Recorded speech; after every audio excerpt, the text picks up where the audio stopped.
मंत्री से बजट की मंजूरी लेने पहुंची, मुलाकात कर रही हैं। राष्ट्रपति भवन में इस वक्त मौजूद है वित्त मंत्री निर्मला सीतारमण। तस्वीरें भी हम दर्शकों को दिखाएंगे। बिल्कुल, राष्ट्रपति से बजट की मंजूरी ले रही हैं और ये बाकायदा प्रोटोकॉल के तहत बजट का काम किया जाता है। निर्मला सीतारमण इस वक्त महामहिम से मंजूरी लेंगी बजट को पेश करने के लिए और उसके बाद सीधे जाएंगी संसद भवन, जहां पर कैबिनेट की बैठक में इस बजट पर मोहर लगेगी। उसके बाद ये बजट आपके सामने होगा। तो ये बड़ी खबर आपको बता रहे हैं और वहां किसानों के साथ मीनाक्षी हैं।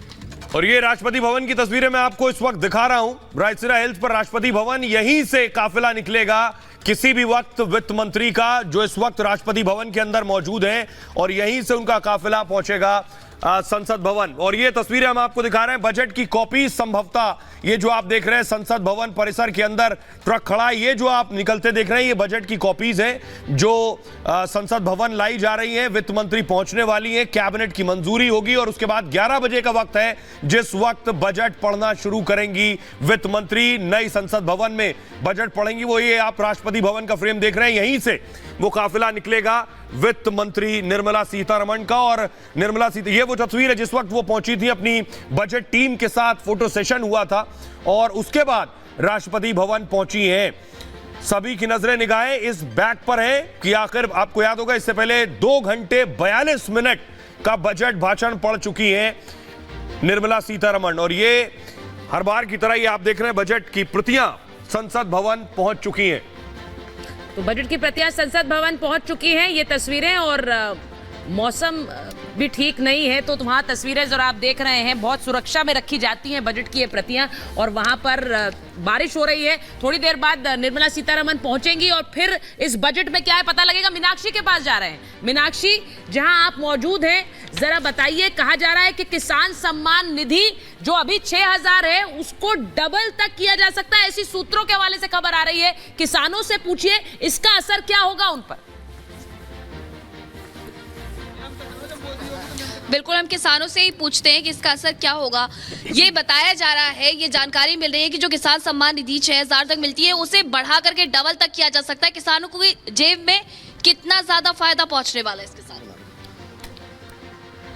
किसानों को शिक्षा फ्री चाहिए, किसानों के बच्चों को पूरे देश में शिक्षा फ्री। जेब में पैसे बढ़ने वाले किसान सम्मान निधि से इससे खुश है या नहीं है? जेब में पैसे, ये 2,000 रुपए ये सम्मान निधि कैसे हो सकती है आप बताएं।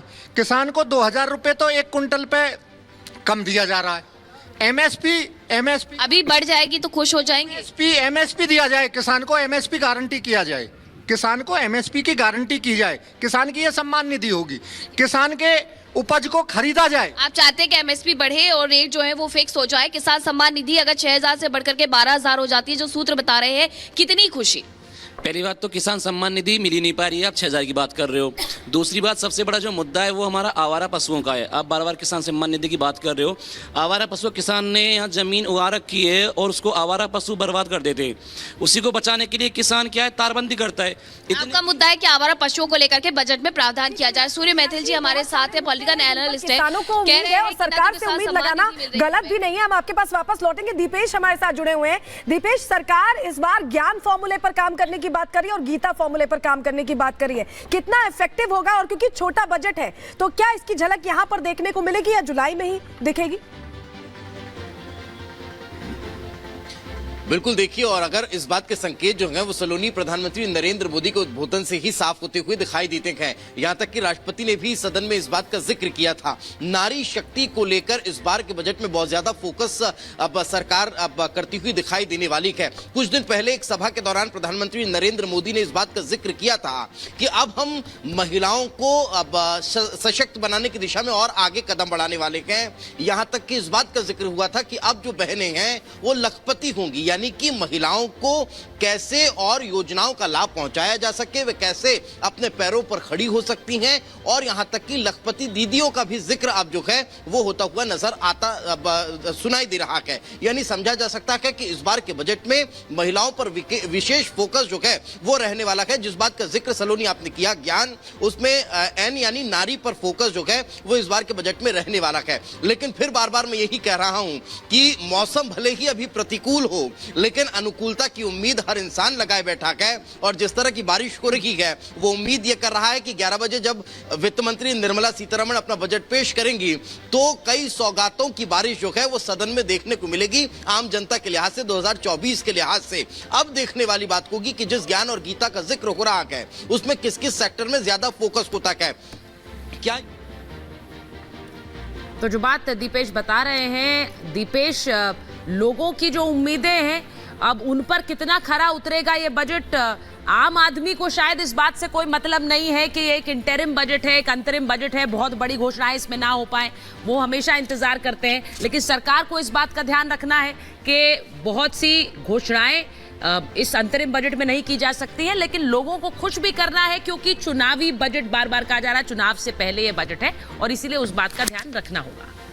कुछ इस तरह की खबरें मिल रही हैं, किन चीजों में बदलाव हो सकता है। कहा जा रहा है सूत्रों से कि किसान सम्मान निधि बढ़ाई जा सकती है, जो अभी 6,000 के आसपास है। 2,000 रुपए की किस्त पहली मिलती है, एक साल में 3 अलग अलग किस्त, वो 8,000 की जा सकती है। 9,000 महिलाओं के लिए उसे बढ़ाकर 12,000 तक किया जा सकता है। हो सकता है टैक्स स्लैब में खासतौर पर 80C में कुछ फर्क हो सकता है, जो 1.5 लाख से 2.5 लाख किया जा सकता है। 80D में भी बहुत सी ऐसी चीजें हैं जो आम आदमी की जेब से सीधा जुड़ी हुई हैं। और इसके अलावा बहुत से प्रोडक्ट जो शायद मुझे लगता है कि जो बाहर से आते हैं विदेशों से, उस पर आपको रियायत मिल सकती है, वो सस्ती हो सकती है। और उसका एक बड़ा कारण सुहेल ये भी है कि जो टैक्स कलेक्शन है, ऐसा कहा जा रहा है कि जो इस बार का 2023-24 का टैक्स कलेक्शन है सरकार का, वो बढ़ा हुआ अनुमानित है। ऐसे में वो ज्यादा खर्चा आम लोगों के ऊपर कर सकती है, भले ही ये इंटरिम बजट है लेकिन वो खर्चा कर सकती है, ऐसी उम्मीद लगाई जा रही है। सर, आपको ऐसा लगता है? देखिए, बहुत इंपॉर्टेंट, और मुझे लगता है कि सरकार जरूर ध्यान दे रही होगी कि हम मेजरली उस तरफ इंश्योर करें कि हेल्थ जो एक सबसे बड़ी प्रायोरिटी है, जिसको हम हमेशा कहते हैं कि हम धीरे धीरे बढ़ रहे हैं लेकिन यूएस कनाडा की तरह नहीं है, बट सरकार बहुत ज़्यादा पोस्ट कोविड आप देख रहे हैं, चाहे लास्ट ईयर का बजट भी था, इट हैज़ गॉन अप।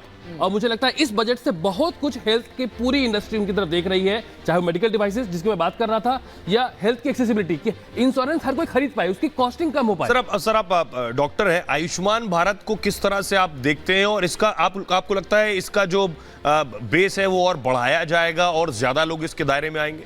बहुत ही जबरदस्त स्कीम है गवर्नमेंट की, और ये जो यूनानिमसली एक उस पॉपुलेशन को कवर करती है एग्जैक्टली। और अगर ये इस कवर को बढ़ा दिया जाए तो भारत के लिए बहुत जबरदस्त चीज हो जाएगा। जो गांव में हेल्थ केयर पहुंचाने की बात करते हैं, जो प्रॉब्ली सरकारी संस्था पहुंचा रही है और प्राइवेट संस्था भी हाथ मिला रही है, आयुष्मान के साथ ये मैजिक डबल हो जाएगा। The speed of this will increase. मुझे लगता है कि सरकार को इस तरफ जरूर देखना चाहिए कि हम थोड़ा इस कवर को बढ़ा पाए, कि मेजर लोग इंक्लूड हो पाए इसमें।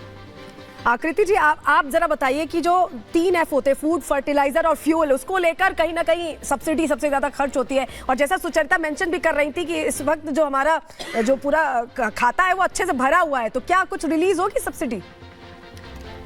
मुझे लगता है कि जैसे कि अभी किसान भाई हमारे मांग रख रहे हैं कि इनपुट सब्सिडीज बढ़नी चाहिए, तो जो लोगों की अपेक्षाएं हैं वो इसके विपरीत हैं। वो चाहते हैं कि, और इन्फ्लेशन, जो फूड इन्फ्लेशन है, फ्यूल में हम इन्फ्लेशन देख रहे हैं, उसमें राहत की बहुत ज़्यादा उम्मीद की जा रही है।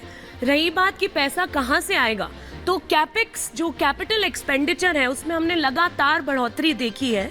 जो capital expenditure to GDP ratio है वो 50% से भी ज़्यादा ऊपर बढ़ाया गया है, तो उससे हमें लॉन्ग टर्म में तो पॉजिटिव चीज़ें दिखेंगी, पर गवर्नमेंट के जो उसके ऊपर दबाव पड़ता है एक्सचेकर पे, वो बहुत बड़ा होता है। रामकृपाल जी, एक बात और है, हमें 24 का चुनाव है और चुनाव क्या सरकार के जहन में होगा इस बजट को देखते हुए, या आपको लग रहा है सरकार ये मान रही कि हम 24 में तो आ ही रहे, इसलिए हम पहला फोकस अर्थव्यवस्था पर करें?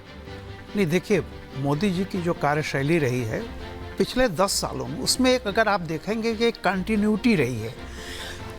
आर्थिक नीतियों में भी आप देखिए उनका हमेशा से एक फोकस रहा है कि समाज का जो एक बड़ा तबका है, मतलब मोर देन 60%, उसमें देखिए यूथ भी है, महिलाएं भी हैं, सारे लोग, जिसको कहते हैं आप lower class and middle class, इसकी जहाँ जहाँ इसकी ज़रूरतें हैं वहाँ वहाँ उसका ध्यान दिया जा रहा है, उनके लिए योजनाएं ऐसी बनाई हैं।